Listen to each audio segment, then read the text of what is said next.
اللہ کے حبیب صلی اللہ تعالیٰ علیہ وسلم کی ایک حدیث پاک میں ذکر کرتا ہوں آج۔ حضور اکرم صلی اللہ تعالیٰ علیہ وسلم ارشاد فرماتے ہیں، اے میرے صحابہ، ان قریب تم دیکھو گے میری امت پر ایک ایسا زمانہ آئے گا کہ لوگ حلال و حرام کی تمیز بھول جائیں گے، جو ہاتھ میں آیا وہ کھا لیں گے، اور یہ وہ زمانہ ہوگا کہ صبح مومن ہوں گے، شام میں کافر ہو جائیں گے، رات کو مومن سوئیں گے، صبح کافر اٹھیں گے، یصبح مؤمنا و یمسی کافرا۔ یہ وہ زمانہ آ گیا ہے میرے عزیزو۔ امت کا اکثر حصہ آج حلال و حرام کی تمیز بھول چکا ہے۔ ایک بات میں آپ کو بتاؤں، اللہ تعالیٰ نے قرآن پاک میں جو ہمارے لیے احکام بیان کیے کہ کون سی چیز تمہارے لیے سوٹیبل ہے، مجھے یہ بتاؤ کہ وہ ہمارا خالق ہے یا نہیں؟ اسی نے پیدا کیا ہے ہمیں، اور وہی بہتر جانتا ہے کہ ہمارے جسم کے لیے کون سی غذا سوٹیبل ہے۔ جس نے بنایا وہی بہتر جانتا ہے نا۔ جب اس نے قرآن پاک میں ہمارے لیے فرما دیا کہ تمہارے لیے حلال سوٹیبل ہے، صرف پاکیزہ غذائیں، اور اس نے تو تمہارے لیے اتنا اہتمام فرمایا۔ تفسیر میں نے پڑھا، اللہ رب العزت نے اس اشرف المخلوقات کو اتنی عزت دی ہے کہ زندگی میں اگر سب سے زیادہ ضرورت کسی چیز کی ہوتی ہے تو کھانے پینے کی ہوتی ہے۔ بغیر کھائے پیے کون زندہ رہتا ہے؟ آپ بغیر کپڑوں کے رہ لیں گے، بغیر مکان کے رہ لیں گے، بغیر پیسوں کے رہ لیں گے، لیکن بغیر کھانے پینے کے بہت کم دن تک آپ رہیں گے۔ یہ سب سے زیادہ ضروری چیز ہے آپ کے لیے، کھانا پینا، ہوا پانی۔ لیکن پورے جانوروں کو دیکھو، ان کا رزق ان کے سامنے پڑا رہتا ہے، سر جھکا کر کھاتے ہیں کہ نہیں کھاتے؟ بکری اپنا چارہ زمین پر چاٹ کر کے کھاتی ہے، بیل، بھینس، کتا، بلی، جس کو بھی آپ کھانا ڈالیں، پانی ڈالیں، دودھ ڈالیں، جو کچھ بھی ان کی غذائیں ڈالیں، وہ اپنا سر زمین پر رکھ کر کے اپنی زبان کو کھانے سے لگا کر کے کھاتی ہیں، سر نیچے کر کے کھاتی ہیں۔ اشرف المخلوقات کو اللہ تعالیٰ نے یہ عزت بخشی ہے کہ تمہارا سر رزق کے سامنے بھی جھکنے نہ پائے۔ یہ صرف اللہ نے اپنے لیے بنایا ہے، وہاں پر بھی جھکنے نہ پائے۔ تم ہاتھوں سے اٹھاؤ اور اپنے منہ تک لے جاؤ۔ کچھ جانور ہو سکتا ہے اس طرح کے کھانے میں ہوں، لیکن تفسیر میں فرمایا کہ اشرف المخلوقات کی یہ عزت ہے کہ اللہ نے تمہارے سر کو رزق کے سامنے بھی جھکنے نہیں دیا۔ میرے عزیزو، جس کو اللہ تعالیٰ نے اتنا پاکیزہ بنایا ہے کہ اس صورت کو اللہ قرآن میں فرماتا ہے کہ ہم نے سب سے بہترین صورت اگر اپنی مخلوق میں کسی کو دی ہے تو وہ انسانوں کو دی ہے۔ انسانوں کو سب سے بہترین صورت دی ہے۔ اس کی لاکھوں کی مخلوق ہیں، جانور ہوں، پرند ہوں، جنات ہوں، ملائکہ ہوں، سب مخلوقات ہیں۔ ان مخلوقات میں سب سے اچھی صورت کس کو ملی ہے؟ انسان کو ملی۔ اگر انسان کو سب سے اچھی صورت نہ ملی ہوتی تو کبھی انسانوں میں اللہ اپنے محبوب کو نہیں پیدا کرتا، وہ اور اچھی صورت والوں میں پیدا کرتا۔ محبوب صلی اللہ علیہ وسلم کا انسانوں میں پیدا ہونا اس بات کی علامت ہے کہ اللہ نے اس انسان کو سب سے اشرف صورت عطا کی ہے۔ اور یہ بھی روایت میں ملتا ہے کہ قیامت کے دن اگر یہ انسان غلطی کیے، کفر کریں، شرک کریں، برائیاں کریں، جہنم میں ان کو ڈالنا ہوا بھی تو اس شکل سے کوئی جہنم میں نہیں جائے گا، جہنمی کی صورت بدل دی جائے گی، جہنم میں جانے والے کی صورت بدل جائے گی۔ بلکہ فرمایا گیا کہ اگر وہ ایک جہنمی جس کے بارے میں کہا گیا ہے اگر وہ مکہ اور مدینے کے درمیان بیٹھ جائے تو اس کے دونوں ہاتھ پھیل جائیں گے، 450 کلومیٹر کا فاصلہ ہے، اتنا بڑا اور چوڑا اس کو بنا دیا جائے گا، اور اس کا صرف ایک کان ایک ہاتھی کے برابر، اس کے جبڑے پہاڑوں کے برابر ہوں گے۔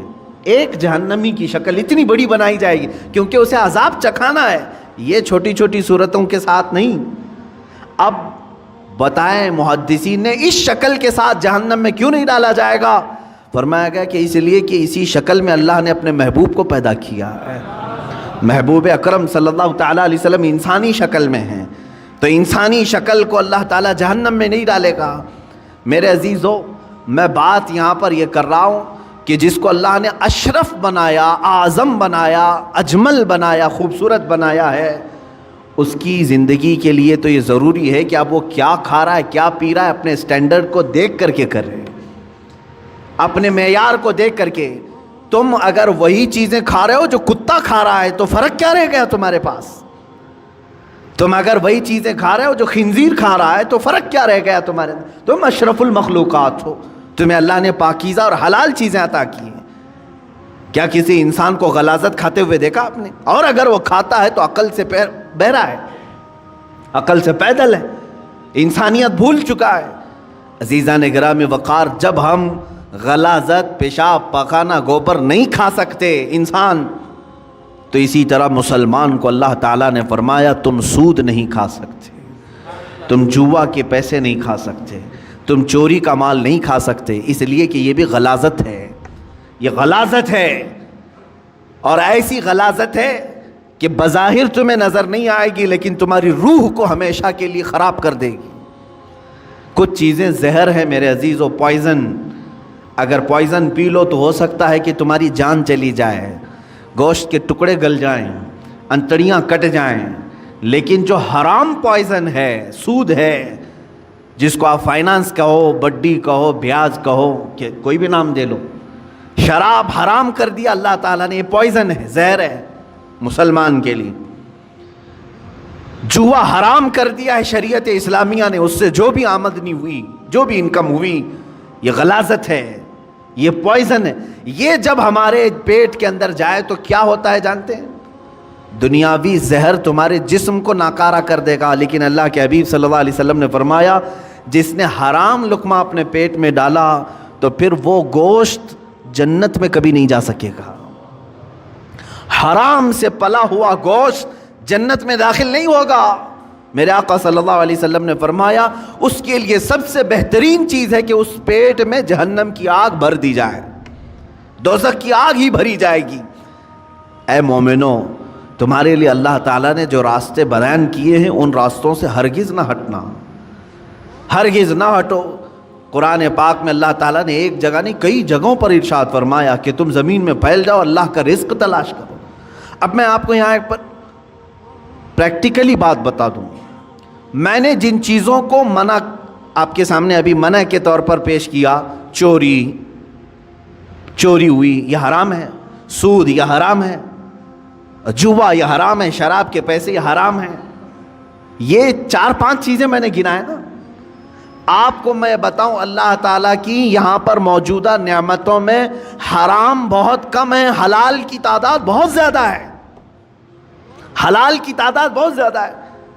لیکن جس کی روح بیمار ہو، جس کا خاتمہ خراب ہونا ہو، وہ بہت زیادہ حلال کو چھوڑ کر کے چھوٹے سے حرام کے ایک ہی دروازے کو پکڑنے کی کوشش کرتا ہے۔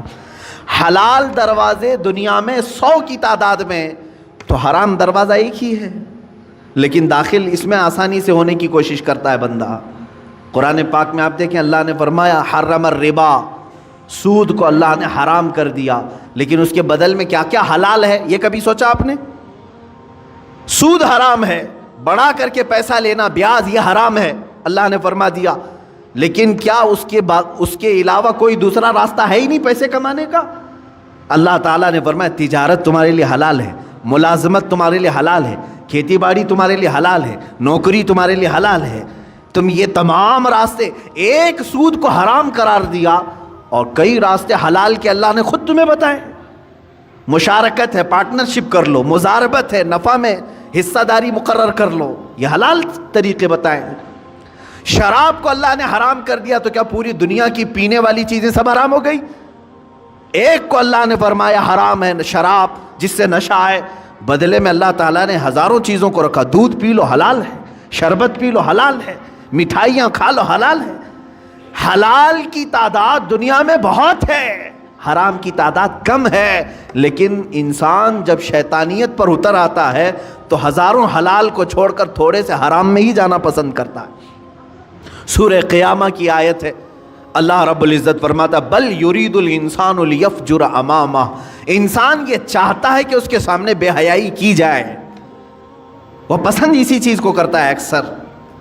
تمہیں اللہ تبارک و تعالیٰ نے اگر کسی چیز کو دیکھنے سے منع فرمایا اجنبی عورتوں سے، تو کیا تمہارے لیے کوئی عورت دیکھنا حلال ہی نہیں ہے؟ تمہاری ماں کو دیکھنے پر کعبہ مکرمہ دیکھنے کا ثواب رکھا گیا، تمہاری بہنوں کو دیکھنا تمہارے لیے حلال رکھا گیا ہے، تمہاری بیویوں کو دیکھنا حلال رکھا گیا ہے، بلکہ ثواب بھی رکھا گیا ہے، تمہاری بیٹیوں کو دیکھنا تمہارے لیے حلال رکھا گیا ہے، ثواب بھی رکھا گیا ہے۔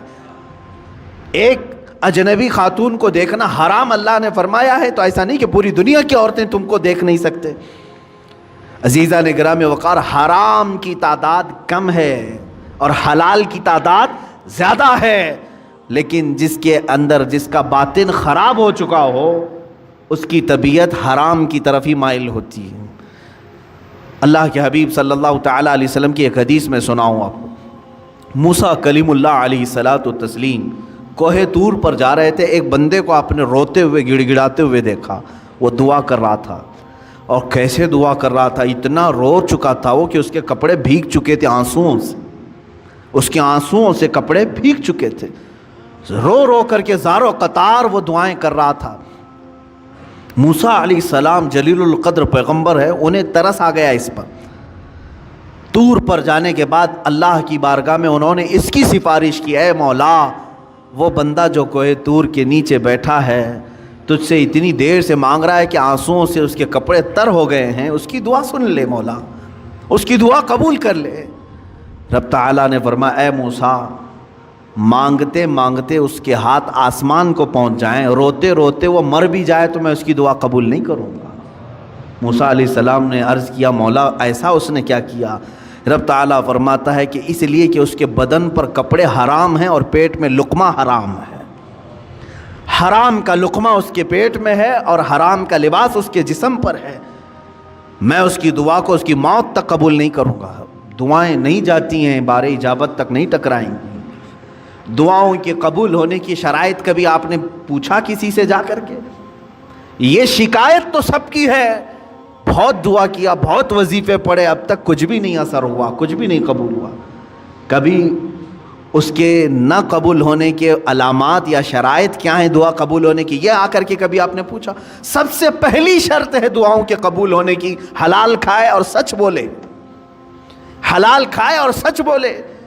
اللہ کے حبیب صلی اللہ علیہ وسلم نے ایک صحابی کو یہ عمل بتایا، کہا اگر تم چاہتے ہو کہ ہر دعا تمہاری قبول ہو جائے تو مستجاب الدعوات بن جاؤ، تو دو چیزوں کی پابندی کرنا، زبان سے سچ بولنا اور منہ سے حلال لقمے کھانا، پھر کوئی وظیفہ کرو نہ کرو اللہ تمہاری ہر دعا قبول کرے گا، مستجاب الدعوات بنو گے۔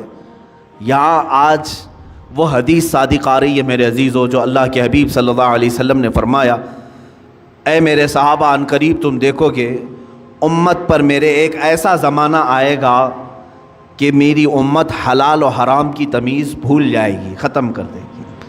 وہ زمانہ میں اب آنکھوں سے دیکھ رہا ہوں۔ آج امت مسلمہ کو پوری دنیا نے سودی کاروبار پر لگا کر رکھا ہے۔ حقیقت میں آپ کو بتاؤں، آج یہودیوں کا سب سے بڑا نظام، دجالی نظام، یہ کریڈٹ پر جو چل رہا ہے، سودی بینکوں کا جو نظام انہوں نے پوری دنیا میں متعارف کروایا، پوری دنیا سے انہوں نے حلال کا خاتمہ کرنے کی کوشش کی، اس میں مسلمان بھی ملوث ہو گئے۔ بینکوں کے مسائل الگ ہیں، لیکن تقریباً پوری دنیا کو انہوں نے سود پر لا کر کھڑا کر دیا، سود پر لا کر کھڑا کر دیا۔ اور سود کی نحوست ایسی ہے کہ جو بندہ اس میں ڈوب گیا وہ نحوستوں میں گرفتار ہو گیا۔ اللہ اور اس کے فرشتے اس بندے سے اپنی نظر ہٹا لیتے ہیں جو سود کی بلا میں ملوث ہو جاتا ہے۔ لیا ہے کسی سے سود پر پیسہ، استعمال کر رہا ہے اور بڈی بھر رہا ہے، اللہ تبارک و تعالیٰ اس بندے پر رحم نہیں فرمائے گا۔ لیکن یہ ہے، میں نے پڑھا ہے، سلطان عبد الحمید ثانی رحمۃ اللہ تعالیٰ علیہ، خلافت عثمانیہ کے ایک عظیم سلطان کا نام ہے، خلیفہ کا۔ ایک دن آپ نے اپنے وزیر سے کہا فلاں صاحب ہیں ان کو بلائیے، کوئی دکاندار تھے، تو وزیر نے بلایا، وہ اندر آئے، سلطان نے اپنی جیب سے کچھ پیسے نکالے اور کہا کہ یہ آپ کا پورا ہو گیا، حساب کتاب صاف۔ بادشاہ وقت ہے، خلیفہ عبد الحمید ثانی، جس کی حکومت تقریباً آج کے 40 کنٹریز پر تھی، 40 ملکوں پر، وہ ایک بنیا سے دکان کے حساب کتاب کر رہا ہے اور پیسے واپس دے رہا ہے. وہ جب باہر نکلا بنیا تو وزیر نے پوچھا کہ آپ کو کیوں بلائے تھے خلیفہ اسلام, آپ کو کیوں بلائے تھے؟ کیا کہا میرا ان کے اوپر کچھ قرضہ باقی تھا, مجھ سے انہوں نے قرضہ لیا تھا, وہ لوٹانے کے لیے بلائے. کہا وقت کا 40 ملکوں پر حکومت کرنے والا خلیفہ دکان کے ایک بنیا سے قرضہ لیا ہوا ہے؟ تو انہوں نے کہا ہاں وہ بسا اوقات مجھ سے لیتے رہتے ہیں. اس کے بعد وہ چلا گیا, اس کی پریشانی بڑھ گئی. وزیر نے آ کر کے پوچھا کہ حضور یہ کیا معاملہ ہے؟ وہ سچ کہہ رہا ہے, آپ کو حقیقت میں ایسے چند سکوں کی یا پیسوں کی ضرورت پڑ گئی؟ میرے عزیزوں, سود کے بدلے میں اسلام نے کیا دیا ہے. بادشاہ خلیفہ سلطان عبد الحمید ثانی اللہ ان پر رحم فرمائے فرماتے ہیں, میں نے ایک حدیث پڑھی تھی اللہ کے رسول صلی اللہ تعالیٰ علیہ وسلم کی, کہ بندہ اپنی ضرورتوں کے تحت اگر کسی سے قرض حسن لیتا ہے تو ادا کرنے کی نیت ہو, لیا ہے ادا کرنے کی نیت ہو, تو ادا کرنے کے زمانے میں جتنی دن تک وہ کوشش کرتا رہے گا اللہ کے نزدیک وہ رحم کرنے والا بندہ پایا جائے گا. خصوصی نظر اللہ کی اس پر ہوگی کہ یہ بندہ قرض میں ڈوبا ہوا ہے لیکن دینے کی نیت کیا ہوا ہے. میں ہمیشہ اس بنیا سے تھوڑے سے یہ قرض اس لیے لے لیتا ہوں کہ اللہ مجھ پر نظر رکھے, اللہ رب العزت مجھ پر نظر خاص رکھے, کیونکہ اس بندے پر اللہ رحم فرماتا ہے ہاں دینے کی نیت کیا ہو. اور حدیث پاک میں یہ بھی ہے کہ قرض لیا ہے دینے کی نیت سے اور وہ کوشش میں لگ گیا دوسرے ہی دن سے مجھے دینا ہے مجھے دینا ہے, فرمایا اللہ تعالیٰ سارے فرشتوں کو اس کی مدد میں لگاتا ہے کہ اس کے لیے راستے کھول دو, کہیں سے بھی آ جائے اس لیے کہ اس کا بوجھ اتر جائے. اس سے قبل بھی میں نے شاید بتایا ہو اس بات کو. اور جس کی نہ دینے کی نیت ہو, پیسہ لیا ہڑپ گیا, اس کے لیا کھا گیا, قرض ادا کرنے کی نیت نہیں, اس کے لیے بھی سن لو, فرمایا گیا کہ اگر دینے کی نیت نہ ہو تو اللہ تعالیٰ اس پر دروازے بند کرتا ہے. محتاجی پر محتاجی, محتاجی پر محتاجی آئے گی. یہ کبھی نہ سمجھنا کہ اس قرضے کے بعد سب چکتا ہو جائے گا.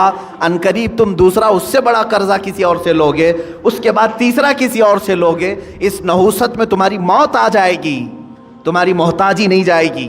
ایک قرض اگر چکانے کی نیت نہ ہو 100 قرضوں کا بوجھ تمہارے اوپر آ جائے گا, ذلیل ہو کر کے مریں گے دنیا سے. قرض ادا کرنے کی اگر نیت نہ ہو تو اس کے لیے وعید ہے. بہرحال میرے عزیزوں, میں رزق حلال کی بات کر رہا ہوں. مسلمان اگر حرام کی طرف جاتا ہے تو یہ اسے زیب نہیں دیتا. جو اللہ اور اس کے رسول صلی اللہ تعالیٰ علیہ وسلم کو دل و جان سے مانتا ہو, اللہ کی بارگاہ میں سجدہ ریز ہوتا ہو اور اللہ کی حمد و ثنا بیان کرتا ہو اپنی زبان سے, اس زبان کو ہرگز یہ زیب نہیں دیتا کہ وہ اپنی زبان سے حرام لقمے اپنے پیٹ میں اتارے, حرام لقمے پیٹ میں اتارے. حضرت عبداللہ بن مبارک رحمۃ اللہ تعالیٰ علیہ فرماتے ہیں کہ نہیں, ان کا ایک واقعہ یوں بیان کیا گیا, جب آپ کا انتقال ہو گیا تو کسی نے آپ کو خواب میں دیکھا, پوچھا اے ابن مبارک اللہ تعالیٰ نے آپ کے ساتھ کیا معاملہ فرمایا؟ فرماتے میں تو بخشا گیا, میں بخشا گیا ہوں, لیکن میرے گھر کے سامنے ایک لوہار رہتا تھا, لوہے کا کام کرنے والا, اللہ نے میرے سے زیادہ اسے بلند مرتبہ عطا کیا ہے, مقام اس کا بلند ہو گیا ہے. تو لوگ جنہوں نے خواب میں دیکھا علماء سے کہا کہ ایسے ایسے ہم نے خواب دیکھا, کہا کہ وہ لوہار ہے کہ حقیقت میں؟ کہا ہاں ہے. جا کر کے پوچھا گیا, اس کا بھی انتقال ہو چکا تھا. اس کی بیوی سے پوچھا گیا تیرا شوہر ایسا کیا کرتا تھا؟ کہا اس نے کہ وہ روزانہ اپنے ہاتھوں کی کمائی کھاتا تھا, ہاتھوں سے لوہے کا کام کرتا تھا, خود کی محنت کی کھاتا تھا. اب اگر آپ پوچھ رہے ہیں بہت ساری نیکیاں کیا ہیں, تو مجھے تو ایسی کچھ نظر نہیں آئی. 2 چیزیں تھیں اس کی, 2 چیزیں تھیں. کہا کیا؟ ایک تو یہ کہ رات کو تھک کر کے آتا تھا, جب ہم سونے کے لیے تیار ہوتے اپنے گھر میں تو سامنے عبداللہ ابن مبارک کا گھر تھا اور وہ تہجد کے لیے کھڑے ہوتے تھے رات کو. میرا شوہر ہر دن یہ اٹھا کر ہاتھ یہ کہتا اے اللہ کاش مجھے اتنی محنت نہ کر کے رزق زیادہ آ گیا ہوتا تو میں بھی رات بھر تیری عبادت کے لیے کھڑا ہوتا تھا. روزانہ یہی کہتا تھا, میرے پاس بھی رزق کی وسعت آ جائے تو میں بھی رات بھر کھڑا ہو جاتا. دوسری چیز ایک یہ تھی اس کی کہ لوہے کو گرم کرتا تھا آگ میں اور ہتھوڑا اٹھاتا تھا. ہتھوڑا اٹھا کر کے پیٹنا ہوتا ہے لوہے کو شکل دینے کے لیے, لیکن جیسے ہی گرم ہو جاتا لوہا اور اس نے ہتھوڑا اٹھایا, اذان کی اگر آواز آ جاتی تو ہتھوڑا پیچھے پھینک دیتا تھا. وہ کہتا اب میرے مولا نے مجھے پکارا ہے, اس کے بعد مارا ہوا ہتھوڑا میرے لیے حلال نہیں ہے. رب تعالیٰ کی پکار کے بعد اگر میں نے ہتھوڑا مارا اور پھر اس سے شکل بنی اور پھر وہ بازار میں بکا, پھر اس کی آمدنی آئی, وہ لوہار کہتا یہ میرے لیے حلال نہیں ہے. میں رب کو چھوڑ کر کے کوئی کمائی نہیں چاہتا. میری نظر میں یہی دو چیزیں, علماء نے فرمائی انہی دو چیزوں کی بنیاد پر اس لوہار کو عبداللہ ابن مبارک سے بھی بلند مقام دیا گیا ہے.